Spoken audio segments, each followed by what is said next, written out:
You've lived inside your mind for as long as you can remember. Every thought, every memory, every belief you carry has passed through the same invisible corridors. You've trusted those corridors to hold the truth about who you are. You've trusted the walls to keep your story intact. But what if those walls have been shifting? What if, while you were busy surviving, your mind quietly locked away entire rooms, sealing them with keys you were never meant to find? Imagine walking through a familiar house, the one you've lived in all your life.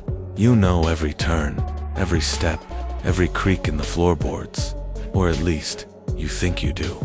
Until one day, your hand brushes against a section of the wall that feels different, hollow, and there, almost invisible, is a door you've never noticed before. The air around it is colder, heavier, as if time has been collecting dust in this very spot. You step closer. The surface seems to hum softly, like it knows you found it. You press your ear to the wood, and on the other side, you hear something strange. Not voices exactly, but murmurs.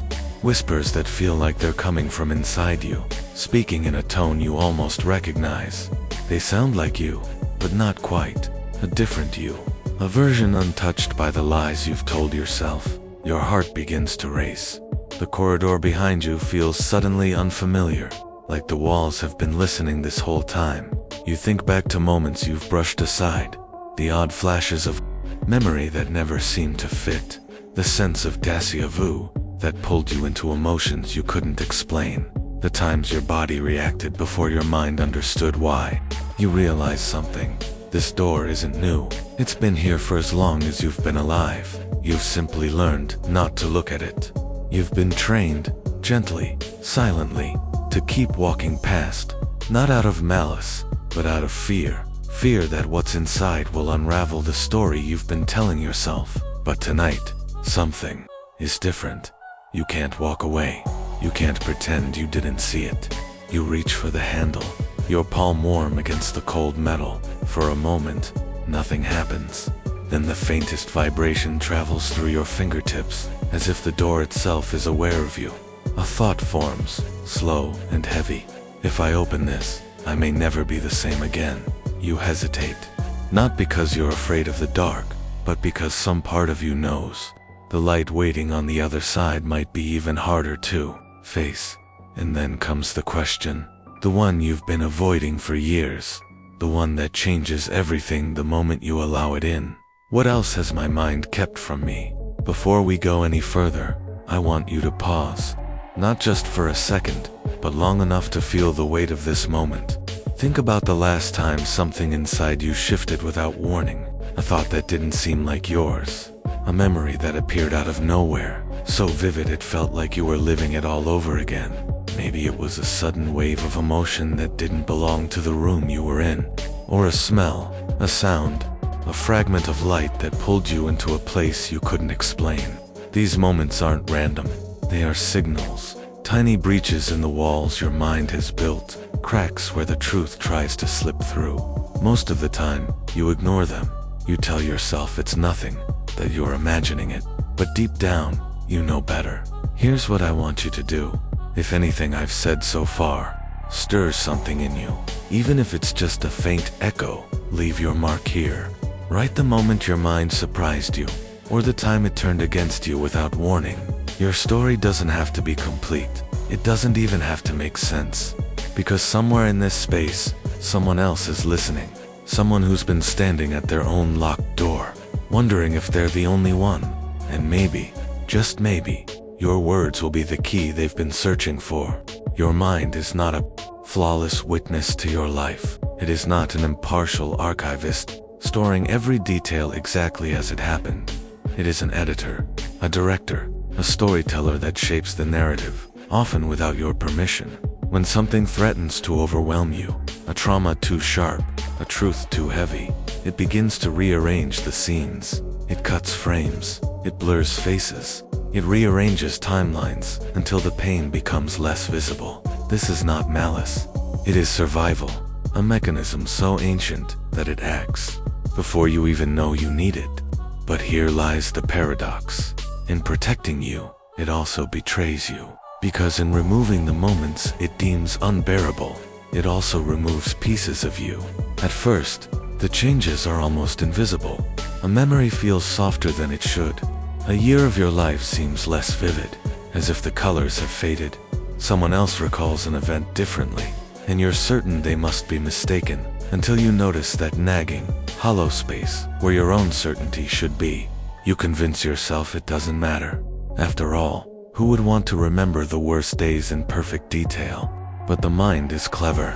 It doesn't just take the pain, it rewrites the truth. It paints over arguments with silence, replaces fear with laughter you're not sure was ever real, edits out the exact moment you realized you were not safe.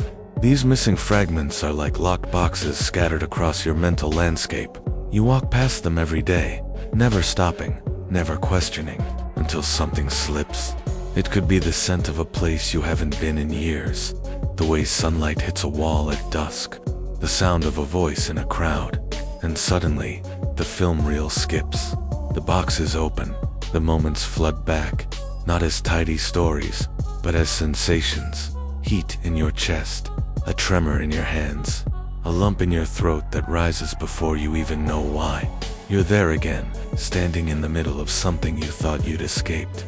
This is the silent betrayal, the realization that your own mind has been deciding, without your consent, which parts of your life you're allowed to remember.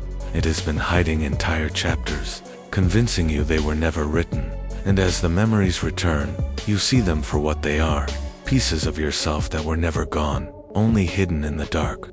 The danger is this: once you know the truth is there, you can't unknow it. You can close the box again, pretend the door never existed, but it will find you. In your dreams, in the moments when your guard drops, in the reflexes you can't explain, until you choose to face it.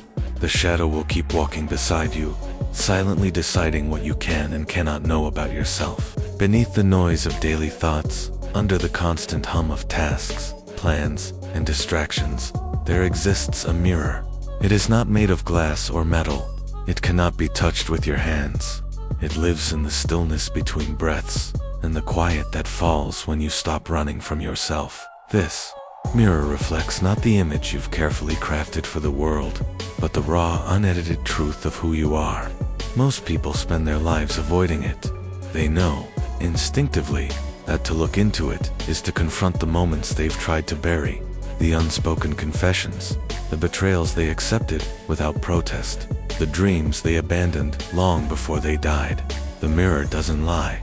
It doesn't soften the edges or add a warm filter to make the image easier to hold. It simply shows what is and what has always been.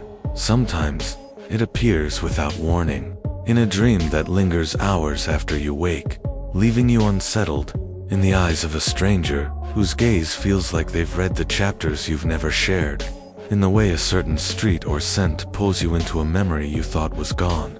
The subconscious has no respect for time. It stitches together past, present, and the futures you've imagined but never lived. Then it holds them all up to you at once, daring you to see. When you catch sight of it, there is no mistaking the feeling. Your chest tightens, your breath slows. You sense a presence that is both entirely yours and somehow older, wiser. This is the part of you that has been watching from the shadows, not to harm you, but to wait until you are ready. And yet, readiness is a myth. No one is ever truly prepared to face the mirror. That's why it waits in silence. It will not chase you. It will not call your name. It knows you will return, eventually, because there are truths that refuse to stay buried forever. Looking into it is disorienting. You see yourself laughing in moments you remember as hollow. You see your own reflection standing beside people you've long erased from your life. You notice patterns, the way you've been repeating the same emotional scripts under different names, the way certain wounds never healed because you never stopped reopening them. The mirror doesn't ask for an explanation. It doesn't ask for shame.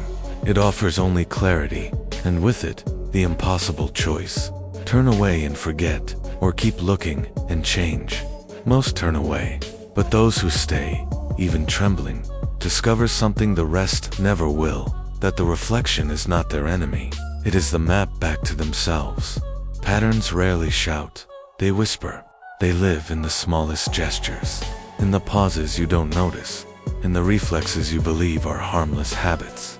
The way your shoulders tense when a certain name is spoken, the way your voice changes when a topic cuts too close, the way you find yourself protecting those who once caused you harm, as if their comfort ensures your safety. These are not quirks. They are the fingerprints of the shadow. For years, your mind has trained you to navigate pain like a river moving around a stone. You take detours without knowing why. You laugh when silence becomes too heavy.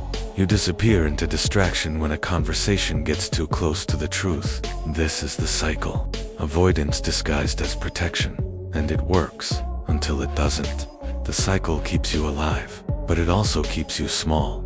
It shields you from the sting of old wounds, but it denies you the chance to heal them. Breaking it does not begin with bravery. It begins with recognition. It begins the moment you notice yourself reaching for the same escape route, and instead, choose to stop, to stand still, to feel. That choice is terrifying. Your body will protest. Your chest will tighten. Your breath will shorten. Your thoughts will beg you to look away. The shadow will whisper its familiar lullabies. You don't need this. You're fine without knowing, but you'll know it's a lie. You'll know that to turn away now is to surrender another year, another decade, to the cycle. The first step toward breaking it is not dramatic. It's a quiet defiance. You stay in the conversation. You let the tears come without rushing to hide them. You trace the outlines of the pain, even when it feels unbearable. And in that stillness, you notice something unexpected. The pain is sharp, but it is finite. It does not last forever. When you open one of those long-avoided doors, what you find will not destroy you. It may feel like it at first. The air inside is heavy with memories, objects from another version of yourself. But as you touch them, you begin to see them differently. They are not traps. They are pieces, and each one you reclaim reduces the shadow's power over you. Breaking the cycle is not a single victory. It is a practice. It is walking into each locked room and leaving with more of yourself than you had before. It is allowing the light in, even when it blinds you. And it is understanding that the shadow was never here to imprison you, only to guard the parts of you that were waiting for your return. Integration is not about erasing the shadow or pretending it never existed.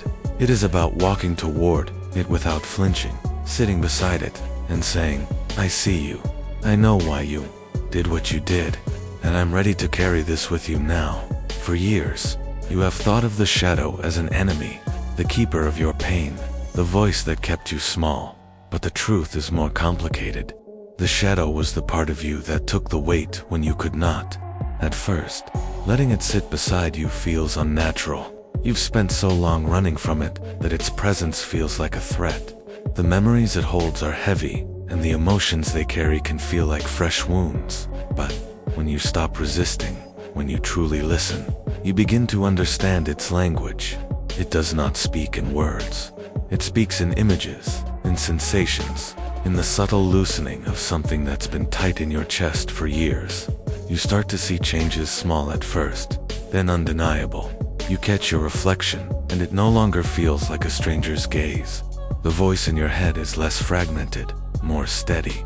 The dreams that once chased you now walk alongside you, offering guidance instead of fear. You realize the shadow has been carrying not only pain, but also parts of your strength, waiting for the moment you could bear to claim them.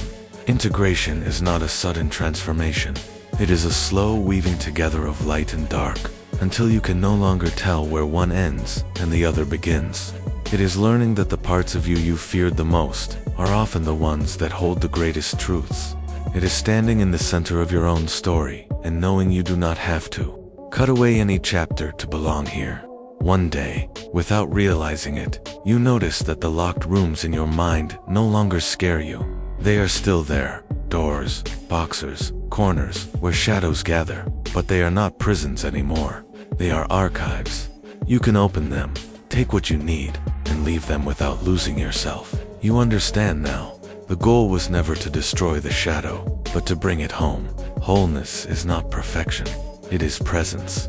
It is being here, fully, with every piece of your history in your hands, the light, the dark, and everything in between. And when you reach that point, you see it clearly. The shadow was never trying to stop you. It was waiting to walk beside you, in the light. If this journey has reached you, don't let it fade into the noise of the next hour. Let it leave a mark.